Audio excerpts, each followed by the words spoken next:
Okay. So just 3 surgical, 2 perish, and 2 lingering souls.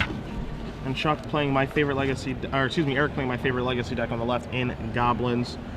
You're gonna find all creatures in just 4 Aether Vials here, as he's gonna lead off with a Mountain. Both players have kept their 7. Goblin Lackey, Warren Instigator, Pile Drivers, all that good stuff. We'll see a small little Matron Chain with Siege Gang Commander, Krenko, Mob Boss, and Tuk Tuk Scrapper as a couple singletons. Interesting to see how far the format has come to a spot where Warren Weirding, nowhere to be found. Yeah, I'm a little bit surprised to see that, as we see a Goblin Pile Driver through a Cavern of Souls. You're also not going to find any Rishadan ports, or what some people have been adding to Goblins recently, Thalia, Guardian of Thraben, also not here. Man, this Cavern of Souls, so powerful of a weapon in Legacy. Letting him fight through Force of Will, Spell Snare, Counterspell, Daze, Counterbalance, any of that. As we're going to see a Stoneforge Mystic here from Finding a Batterskull, I assume? Likely to be a Batterskull. Is there news that was Jit hiding out there? There is. His choice of Batterskull, Jitte, or Feast and Famine. Okay. Probably the Batterskull, unless he already has it, in which case the Jitte. It is the Batterskull. Batterskull is a relatively tough one for Goblins to beat. There are 2 copies of Stingforger here to be able to bounce the Germ token to kind of delay the inevitable. There's also 1 copy of Tuk Tuk Scrapper as well, which is a fantastic Goblin Matron target. So we're going to see what he plans on doing about this Stoneforge Mystic and in turn the Batterskull. And he has a couple, he has just lackeys for 1-drops, because, is that right?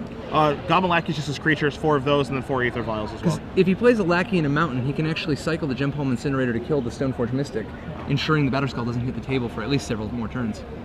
And that Wasteland could do it too, actually. Wasteland would be able to destroy the Tundra, and if he doesn't have another white source, it can delay it a little bit. And also, I mean, we can see an attack here with Goblin Pile Driver. Stoneforge Mystic and Goblin Pile Driver would butt heads, and then Cycling Incinerator would actually finish it off. So there's a couple angles here. There's no way Chuck blocks here, right? I would be very surprised if Chuck did block. So we're going to see Goblin War Chief. So he's not even going to go for the okie doke, he just wants to get the damage in. So that's going to be 5 damage with the Pile Driver's pump ability. It's going to knock Chuck down to 14. And now we're going to likely see a Batterskull joining us. See, I kind of wonder if you just attack with the Goblin Pile Driver, see if you can play him for a sucker.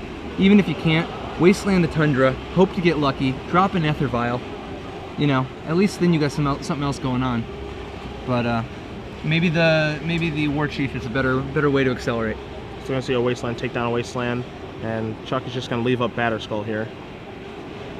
We'll see a Mountain drawn there for Erik.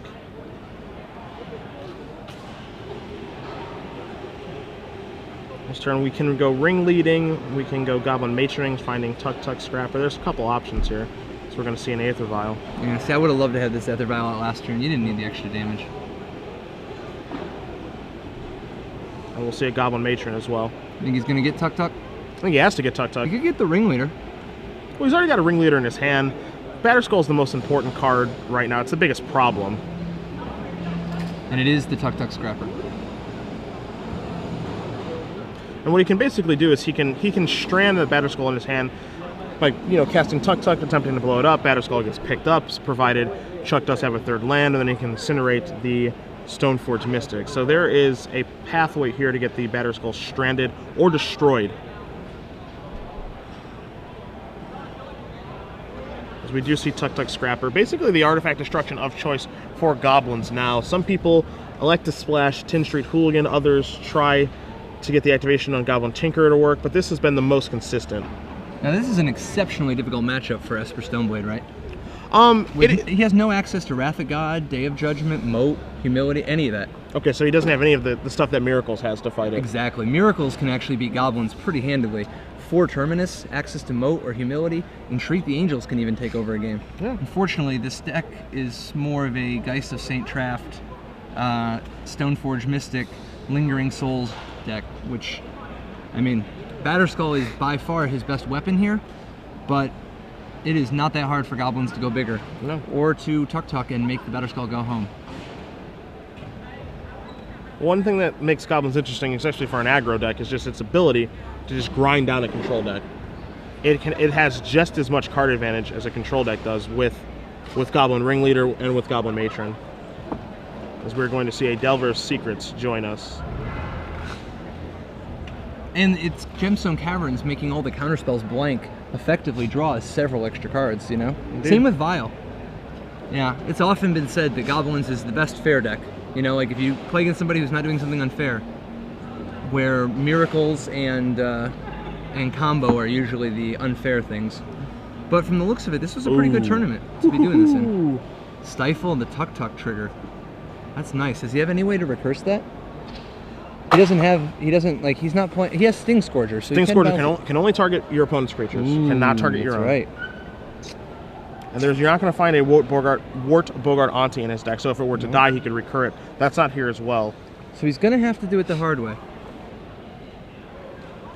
It's going to be very, very difficult for him to get that You don't off the see a board. lot of Stifles out of these Stoneforge Mystic decks. No, you really don't. And, you know, something, really to me, I think, in the situation, you know, as we're going to see when I was Jit here, so things are looking very bad for Erik. Chuck kind of set him up there, really. You know, he could have left the mana open to return Batterskull, and he elected just to play Delver of Secrets, so you got to kind of think that something's up. And he kind of just let him into that play. It was really well done by Chuck. As we're going to see Jit equipped onto the Germ token. So that Germ token is fighting heavily. Yeah, I mean, this is not a great... I don't think this is a good matchup for the Esper Stoneblade deck, but it looks like he has taken over this game. Yeah. To be fair, Stifle is a very powerful weapon against Goblin decks, hosing Wasteland, Ringleader triggers, Matron triggers, and as we saw, Tuk Tuk Scrapper. I mean, it can even stop a Gem Palm Incinerator, which could be a game-winning play sometimes. So, I mean, maybe he's not out of it yet. There are definitely some things that that Erik can search for. Sting Scourger is a temporary solution to a large problem. And then, you know, some sort of incinerating can take place. You know, it's going to be difficult to get out of this situation, but it's certainly not impossible. Once the Jitte starts getting counters, it's so hard for it to not keep getting more counters, you know? Like, what are you drawing that's better than 2 Jitte counters? Yeah. That said, if he gets his Vial up, between that and some of these Ringleader, some of these War Chiefs type cards, it is possible for him to just explode so fast that he actually gets ahead of the Jitte. It's not likely. So we see a Goblin Chieftain. And that can kind of screw up the math a little bit. If it is put into play at the right time. So this is one of those spots where Erik's really got to be looking to see, can he Gem Palm Incinerator his own guy? So that he, you know, block and then before damage incinerate my own guy so that you don't get Jitte counters and you don't gain the life? Yeah, that can happen. Not the best use of Gem Palm Incinerator, but if that's what it takes. Because we're going to see a Goblin Matron here.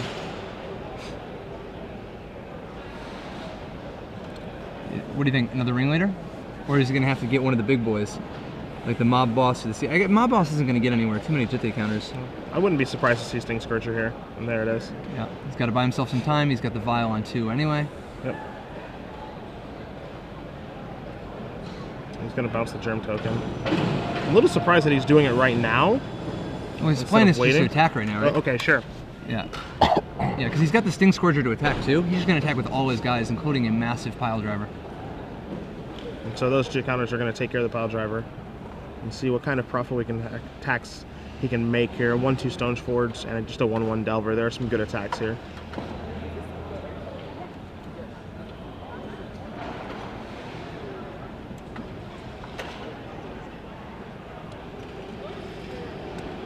Not a bad little attack.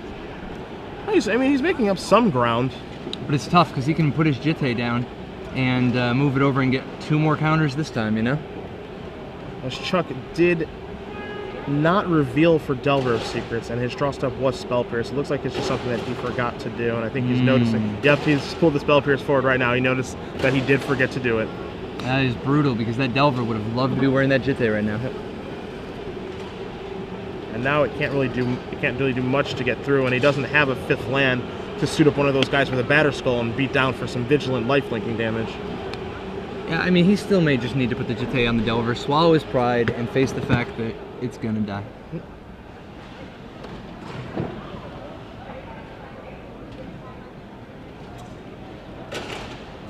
One thing though, you don't want to throw good money after bad. I mean, you made a mistake getting here, but yeah, good on him. Some people would just refuse to make this play now, not wanting to, you know, to basically, I guess, admit that they had made a mistake, you know? Sure. But you know, you just have to move past it. Yep. That's all. So we're going to see 2 jit counters, and it's going to see if he's going to be able to overcome these. We're going to move Vial up to 3, which is one of the magic numbers for Aether Vial in a Goblins deck. 3 or 4. And the Sting Scourger. Sting Scourger's Echo.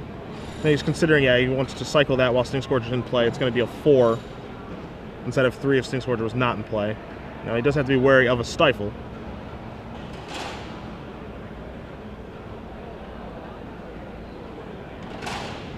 We are going to see the Stoneforge Mystic put in the 3rd piece of equipment, which is a Sword of Feast and Famine here. Erik will draw a card from cycling. Still needs to draw a card for his turn and consider the Sting Scourger. Yeah. I mean, the Sting Scourger is a, you know, is a dead duck. All right, we see a Warren Instigator. This could get filthy now. Right, so you put down the Goblin Chieftain and the Warren Instigator. I mean, that might just be enough to kill him now. Both of these cards are uncounterable.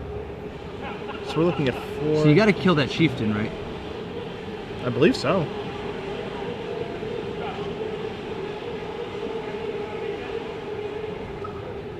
One to the Instigator. Okay, so he's just going to kill the Instigator. That seems like a tough way to do it. That's 1, 2, 3, 4, 5, 6, 7, 8, 9, 10. 10 damage. I think 10. He's taking too much. I think because if you would have killed the Chieftain, he'd take 1, 2, 3, 4, 5, 6, 7. Only 7. You know, but he's only got 1 card in hand. Let him hit you with the Instigator. Plus, it'll take less Jitte counters next time because the Chieftain will be gone. You know. Sure. So we're gonna see a Geist of Saint Draft here.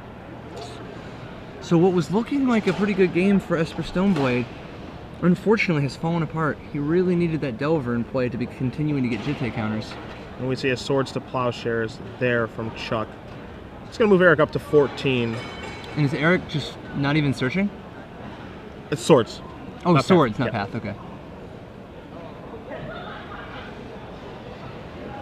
And so Erik did have the Ringleader, and if the Instigator would have hit him, it would have been disruptive. Yep.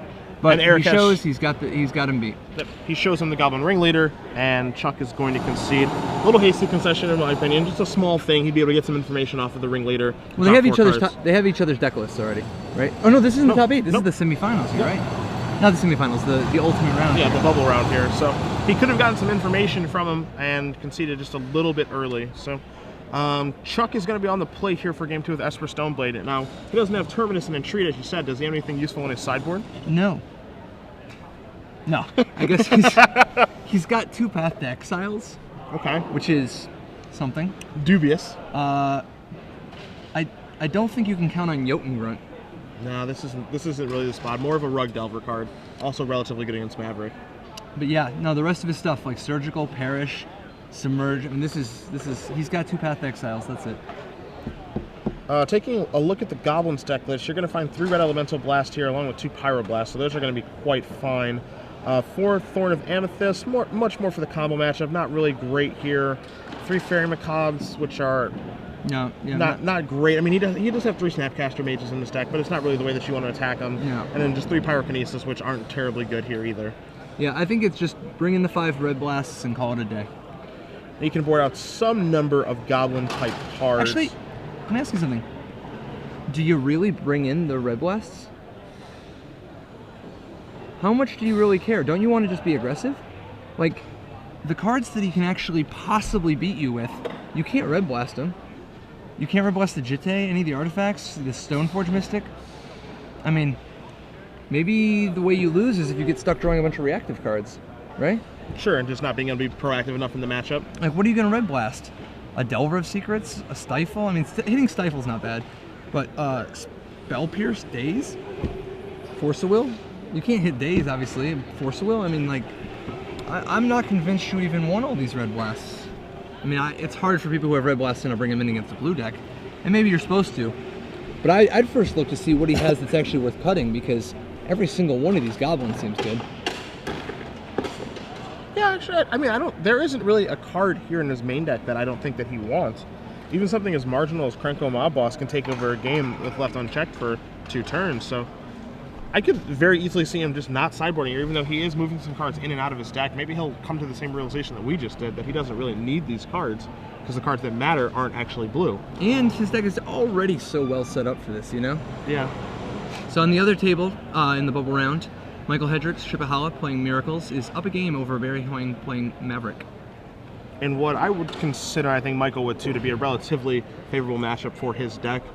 Absolutely. A Fistful of Terminuses, I mean, that's not even counting if you have any kind of humility type action, but a Fistful of Terminuses can destroy a Maverick deck, particularly if you have cards like Swords of Plowshares and possibly even Path to Exile to help keep Gaddock Teague off the table. Yeah. So both players are shuffling up here. Chuck is going to be on the play this game, and you know, he made a few just mechanical errors with the Delver of Secrets not revealing for the turn. Also conceded a little hastily instead of seeing the 4 cards that could revealed from a Goblin Ringleader. Perhaps being under the lights is getting to him, but as you said, something that he can just easily shake off and just get back to playing as though he wasn't under the camera, basically.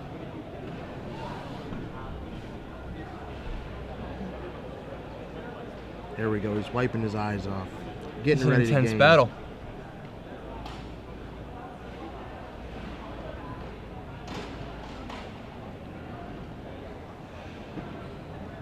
He wanted to pile shuffle, and he's like, maybe not. Let me look at my deck again, see what I can sideboard. Take a look around.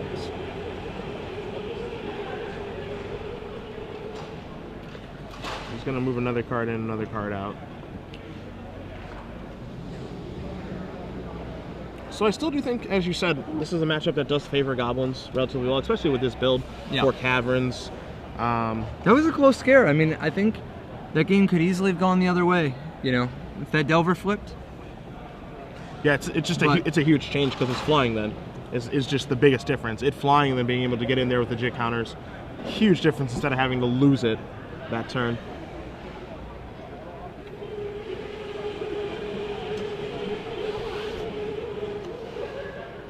Man, this Delver deck, this really is a very, very nearly just a port of the standard deck. What I do think is interesting about this particular blue-white Stoneblade deck is 0 Stoneforge Mystic. Don't think I can co-sign that. Not Stoneforge Mystic, I'm sorry, Jace the Mind Sculptor. 0 Jace the Mind Sculptor. That's like the best card. I'm a little bit surprised to see that it's not here. I mean, it's a much more aggressive take than, the Miracles deck or your typical Stoneforge deck, but I mean, at least some in the sideboard or something. I'm a little bit surprised not to see it anywhere throughout the 75 of a deck like this. Yeah. How long until Restoration Angel shows up in Legacy? It's starting to pick up a little bit of speed, not a ton. I know that some of my friends in the SCG Seattle a few months back were giving Restoration Angel a try in these type of decks, and they actually liked it quite a bit, especially because it's a card that no one is playing around ever. And there's just a huge surprise value to it. Wouldn't be surprised to see people give it a try, but of course, is it better than some of the other 4-drops or just the other creatures available, like Jace the Mind Sculptor, as you said?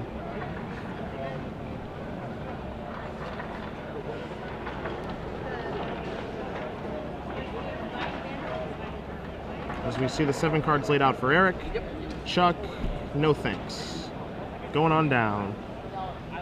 So what is he looking for?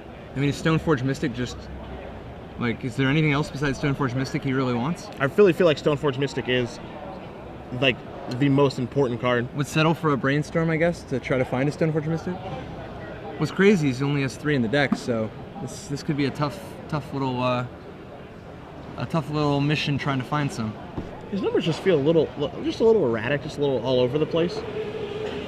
With the 3 equipment in his main deck, I feel like 4 Stoneforge Mystic is just really where he wants to be, especially in a matchup like this where he just needs to draw one.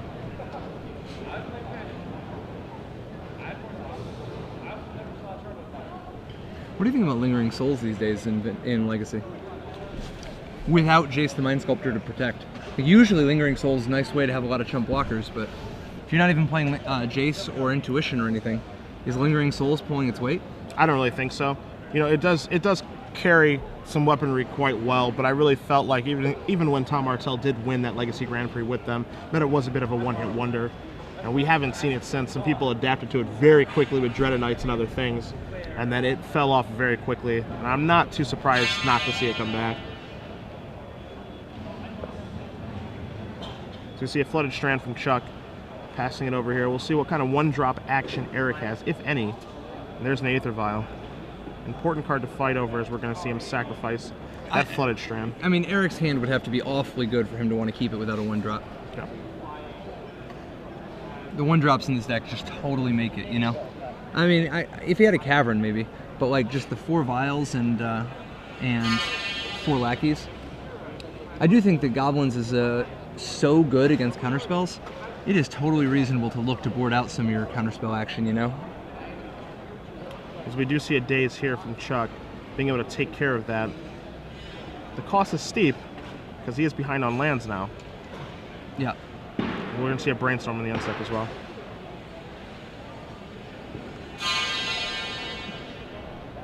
And we see a Polluted Delta among those 3 cards, so he will be able to put some cards back, draw one of them, and then use the fetch land interaction to clear it away. So, Chuck, with a Stifle in hand, he's got a surprising amount of cheap interaction. And without the Vial sticking, as long as he doesn't have a Cavern, I mean, Erik doesn't really have anything going on yet. As we do just see a Mountain go from Erik, so no Warren Instigator or any additional one-drops to be had. So we'll see a Marsh Flats and just saying go. Of course, playing around Wasteland the best that he can. And there we have the Wasteland. So it does look like he brought in a Pyrokinesis. It's interesting. So we see Goblin War Chief being put on the stack. I mean, likely he just has it just to be able to take care of a Stoneforge Mystic that searches for a Batterskull. Interesting. Just anything to not let that Batterskull get into play, and in turn, it actually can deal with the Germ Token from a Batterskull. Yeah. That's a good point. So we do see an attack here from Goblin War Chief, putting Chuck down to 17. Chuck is going to Wasteland Erik's Wasteland. A very potent play. A lot of people don't realize just how mana hungry these Goblin decks are. If you shut off their Instigator, Lackey, Vial type mana cheating, their deck is full of 3 and 4 casting cost dudes. Yes, the Goblin deck does have a very high mana curve. Most of its best spells are at 3 mana. Goblin Matron, Goblin War Chief. So what do you think? Are we going to see the Stifle? Feels like we're going to have to. And a Stifling on a Ringleader is a huge deal. That is Goblin's card advantage engine. Stifle activations on that and Goblin Matron are just huge blowouts. As Chuck is opting for a Tundra this time on the fetch land, opening himself up to Wasteland a little bit, but he did just take care of one. We do see the Stifle. So, not the prettiest way to deal with the Ringleader, seeing as he's still going to be taking the beat down. But it might as well have been a Mind Twist for 2 or 3, given that now Erik's hand is not fully stocked. And we see an attack for 4 here. The problem that Chuck is going to run into, I think, is that with most blue-white decks, or Stoneblade decks, they have some type of mass removal throughout their 75, and Goblins is so tough because it's a deck that wants to accumulate a critical mass, just as many Goblins as possible. There are other decks, like Rug Delver, for example, that just needs to ride 1 threat to victory. Yep. Goblins is much better in multiples, and without any way to get these guys off the table in mass, he's just going to slowly keep building up an army. Yep. Yep. Short of like Batterskull and Jitte, he doesn't really have a lot of ways to get ahead. So we see a Warren Instigator here, and that is serious trouble if that's able to get in.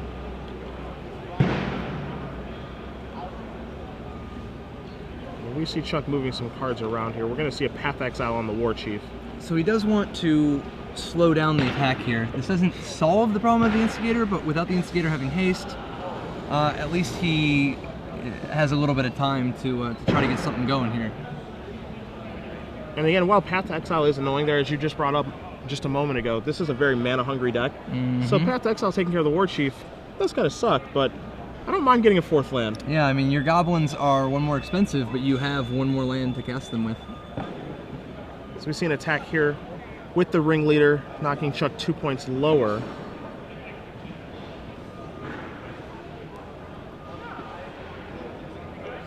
See if Chuck is able to get anything going here.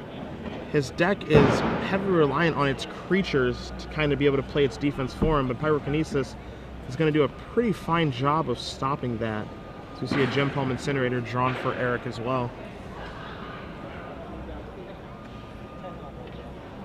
And just says, here I come.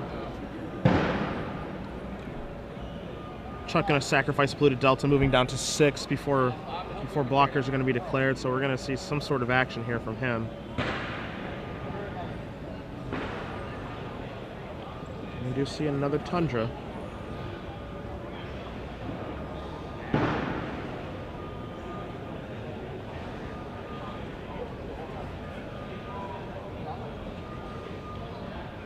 We're going to see what looks to be a Snapcaster Mage. Okay.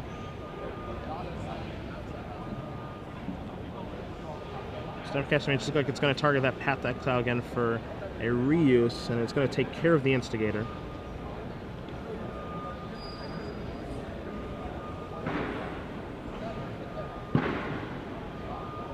And I don't think there's going to be a block there. He tried to get that Snapcaster in front of that Ringleader, but we do know that Erik has a Gem Palm Incinerator at the ready to take that down.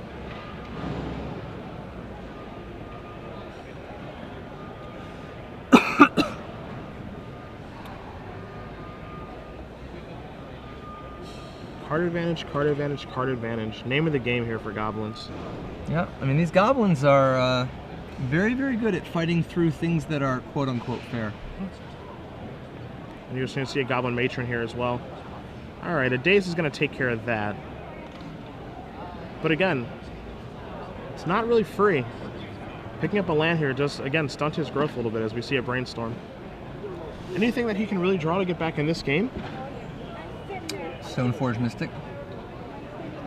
It's going to have to be Stoneforge, likely to get back in this game. We see a Lingering Souls off of the Brainstorm. I'm not really sure if that's going to be able to do it. No, Pyrokinesis.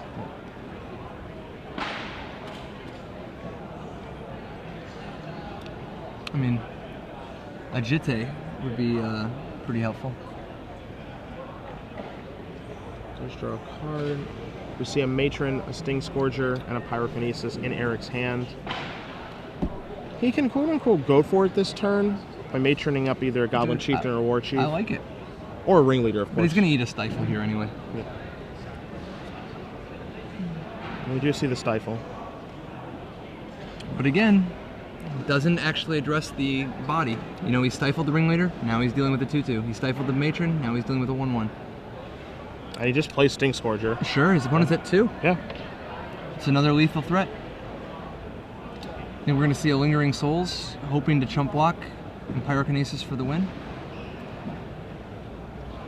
We'll see a Lingering Souls. Well, I guess he doesn't even have to pay the Echo, actually.